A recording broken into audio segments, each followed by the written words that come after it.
আকাশবাণী কলকাতা। খবর পড়ছি প্রিয়া বিশ্বকর্মা। প্রথমে বিশেষ খবর। লোকসভা নির্বাচনের চতুর্থ দফার জন্য প্রচারাভিযান আজ শেষ হচ্ছে। এই দফায় দেশের ৯৬টি আসনে ভোট নেওয়া হবে আগামী সোমবার। নির্বাচনী প্রচারে আজ ফের পশ্চিমবঙ্গে আসছেন প্রধানমন্ত্রী নরেন্দ্র মোদী। তৃণমূল কংগ্রেস নেত্রী মুখ্যমন্ত্রী মমতা ব্যানার্জি হুগলি ও হাওড়ায় দুটি জনসভা করবেন। গুজরাটের দাহোদে প্রথমপুর ভোট কেন্দ্রে আজ পুনর্নির্বাচন হচ্ছে। শক্তিশালী সৌরঝড়ের আঘাতে পৃথিবীর যোগাযোগ ব্যবস্থা ও বিদ্যুৎ সরবরাহ প্রভাবিত হওয়ার আশঙ্কা। আইপিএল ক্রিকেটে আজ ইডেনে কলকাতা নাইট রাইডার্স মুম্বাই ইন্ডিয়ান্সের মুখোমুখি হবে। আজ সেই বিস্তারিত খবরে।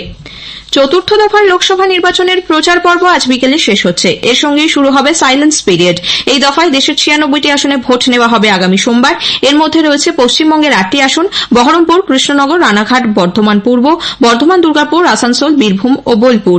এই দফায় মোতায়েন থাকছে ৫৭৯ কোম্পানি কেন্দ্রীয় বাহিনী এবং ৩০,০০০-এর বেশি রাজ্য পুলিশ। পূর্ব বর্ধমান জেলায় সর্বাধিক ১৫২ কোম্পানি কেন্দ্রীয় বাহিনী মোতায়েন করা হবে বলে নির্বাচন কমিশন জানিয়েছে। বীরভূমে মোতায়েন থাকবে ১৩১ কোম্পানি কেন্দ্রীয় বাহিনী। এছাড়া আসানসোল দুর্গাপুর পুলিশ কমিশনারেটের ৮৮ কোম্পানি, কৃষ্ণনগর পুলিশ জেলায় ৮১ কোম্পানি, মুর্শিদাবাদ পুলিশ জেলায় ৭৩ কোম্পানি, রানাঘাট পুলিশ জেলায় ৫৪ কোম্পানি কেন্দ্রীয় বাহিনী মোতায়েন থাকবে। ৮টি লোকসভা আসনের ১৫,৫০৭টি ভোট কেন্দ্রের মধ্যে ৩,৬৪৭টিকে সংকটপ্রবণ হিসেবে চিহ্নিত করা হয়েছে।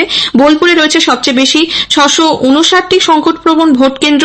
সবথেকে কম সংকটপ্রবণ ভোট কেন্দ্র রয়েছে বর্ধমান পূর্বে ৩০১টি। লোকসভা নির্বাচনের বাকি দফাগুলির জন্য জমে উঠেছে প্রচারাভিযান। সব দলের তারকা প্রচারকরা মিটিং মিছিল জনসভা করে ভোটারদের মন জয়ের চেষ্টায় ব্যস্ত। প্রবীণ বিজেপি নেতা প্রধানমন্ত্রী নরেন্দ্র মোদী আজ ওড়িশার কান্ধামালে দলীয় প্রার্থীদের সমর্থনে জনসভা করেন। তিনি বলেন, যেখানেই বিজেপি সেখানেই সমৃদ্ধি, যেখানে পদ্ম সেখানেই জয়। मैं आपको विश्वास दिलाता हूं कि मैं आपके प्यार का कर्ज, आपके आशीर्वाद का कर्ज जो मेरे लिए ताकत बन गया है, मैं ये कर्ज ज्यादा से ज्यादा मेहनत करके देश की सेवा करके चुकाऊंगा। और साथ साथ उड़ीसा को देश में एक विकसित राज्य बनाने के लिए दिन रात मेहनत करके चुकाऊंगा। বোলাঙ্গীর ও বারগড় লোকসভা কেন্দ্রেও আজ প্রচারে অংশ নেবেন তিনি। কংগ্রেসের সাধারণ সম্পাদক প্রিয়াঙ্কা গান্ধী ভাড্রা আজ উত্তর মহারাষ্ট্রের নান্দুরবার জেলায় জনসভা করেন।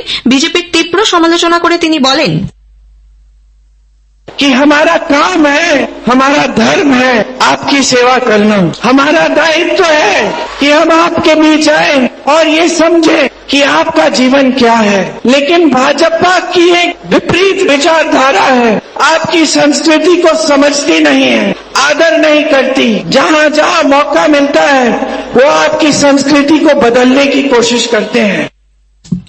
এদিকে নির্বাচনী প্রচারে আজ ফের পশ্চিমবঙ্গে আসছেন শ্রী মোদী। রাতে কলকাতায় পৌঁছানোর পর তিনি রাজভবনে রাত্রিবাস করবেন।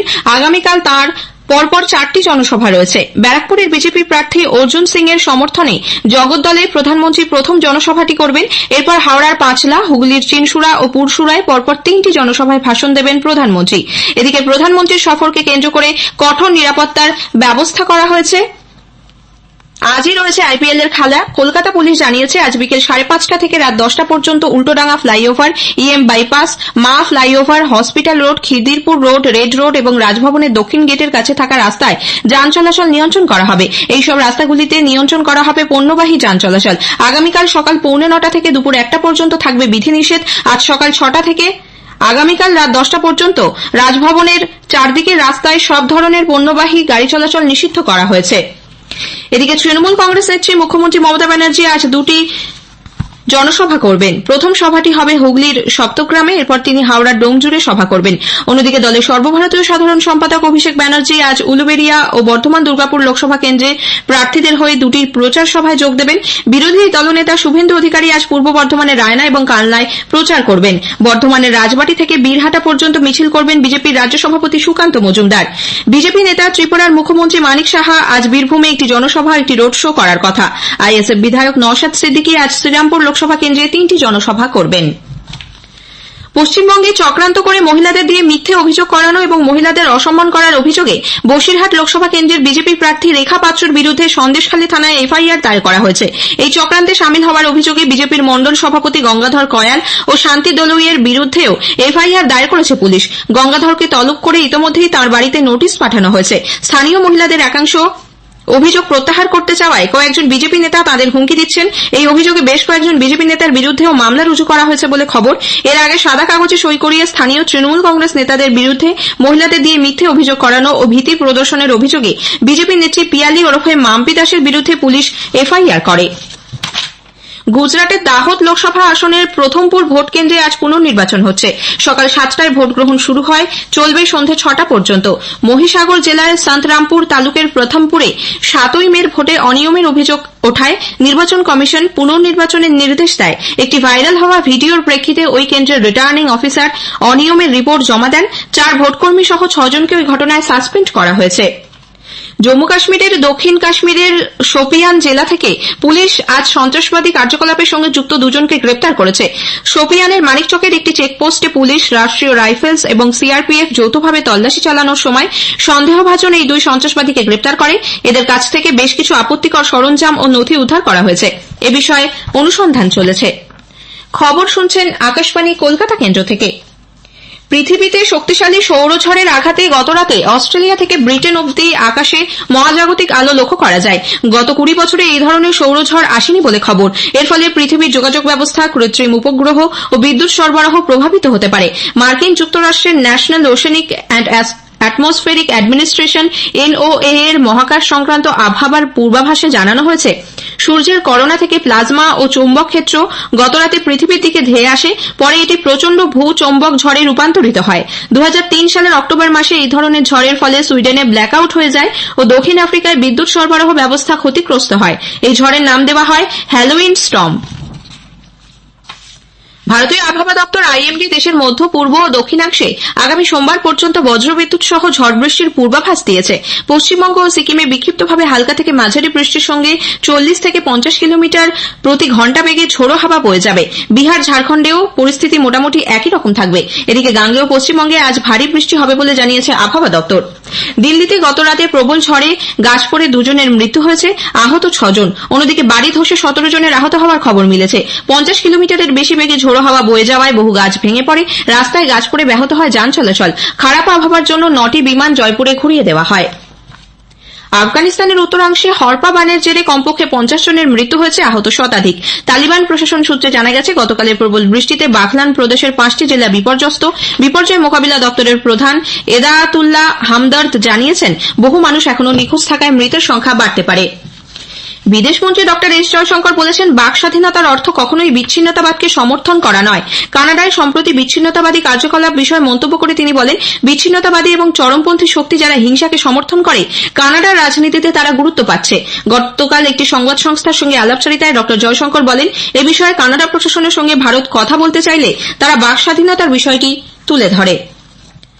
রাষ্ট্রসংঘের পূর্ণ সদস্য পদের জন্য প্যালেস্তাইনের দাবিকে সমর্থন জানিয়ে সাধারণ পরিষদে আনা খসড়া প্রস্তাবটিকে ভারত সমর্থন করেছে। গতকাল 193 সদস্যের রাষ্ট্রসংঘ সাধারণ পরিষদের আপৎকালীন বিশেষ অধিবেশন বসে।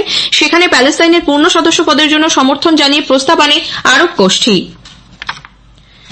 ইসরায়েল যদি রাফা দখলের অভিযানে এগোয়, তাহলে ঐতিহাসিক ক্যাম্প ডেভিড চুক্তি বাতিল করার হুঁশিয়ারি দিয়েছে মিশর। গাজা ভূখণ্ডের দক্ষিণে মিশরের সীমান্তবর্তী রাফায় ইসরায়েলের চলতি সামরিক অভিযানকে কেন্দ্র করে ক্রমবর্ধমান উত্তেজনার মধ্যেই এই হুঁশিয়ারি দিল মিশর। আমেরিকা এ ব্যাপারে ইসরায়েলের উদ্দেশ্যে হুঁশিয়ারির মাত্রা আরও বাড়িয়েছে। কুয়েতের আমির শেখ মেশাল আল আহমেদ আল সাবা আইনসভা ভেঙে দেওয়ার এবং সংবিধানের কিছু অংশ 4 বছরের জন্য নিষ্ক্রিয় রাখার কথা ঘোষণা করেছেন। রাজনৈতিক অশান্তিকে এর কারণ হিসেবে তুলে ধরেছেন তিনি। টেলিভিশনে দেওয়া ভাষণে আমির বলেছেন, সাম্প্রতিক টালমাটাল পরিস্থিতি দেশের স্বার্থ রক্ষায় তাঁকে এই পদক্ষেপ নিতে বাধ্য করেছে। কলকাতা নাইট রাইডার্স আজ আইপিএলের ম্যাচে মুম্বাই ইন্ডিয়ান্সের বিরুদ্ধে খেলবে। ইডেনে খেলা শুরু হবে সন্ধ্যে 7:30টায়। 11 ম্যাচে 8টিতে জিতে 16 পয়েন্ট নিয়ে লীগ তালিকায় শীর্ষে রয়েছে কলকাতা। আজকের ম্যাচ জিতলে প্লে অফে খেলা প্রায় নিশ্চিত করে ফেলবে কেকেআর। মহিলাদের কুস্তিতে নিশা দাহিয়া পঞ্চম ভারতীয় প্রতিযোগী হিসেবে প্যারিস অলিম্পিকে খেলার যোগ্যতা অর্জন করেছেন। ইস্তানবুলে গতকাল বিশ্ব অলিম্পিক কোয়ালিফায়ার্সে নিশা 68 কেজি বিভাগে আলেকজান্দ্রা আঙ্গেলকে পরাজিত করেন। শেষ করার আগে খবরের বিশেষ কিছু অংশ আরও একবার। লোকসভা নির্বাচনের চতুর্থ দফার জন্য প্রচারাভিযান আজ শেষ হচ্ছে। এই দফায় দেশের 96টি আসনে ভোট নেওয়া হবে আগামী সোমবার। খবর শেষ হলো। যারা যারা আমাদের সাথে সংযুক্ত ছিলেন সবাইকে ধন্যবাদ। দয়া করে চ্যানেলটি সাবস্ক্রাইব করুন এবং কমেন্ট করে জানান আপনি কোথা থেকে আমাদের সংবাদটি শুনলেন, এবং আপনার বন্ধু বান্ধবদের সাথে শেয়ার করে দিন যাতে তারাও রেগুলার সংবাদ শুনতে পারে। ধন্যবাদ আমাদের সাথে থাকার জন্য।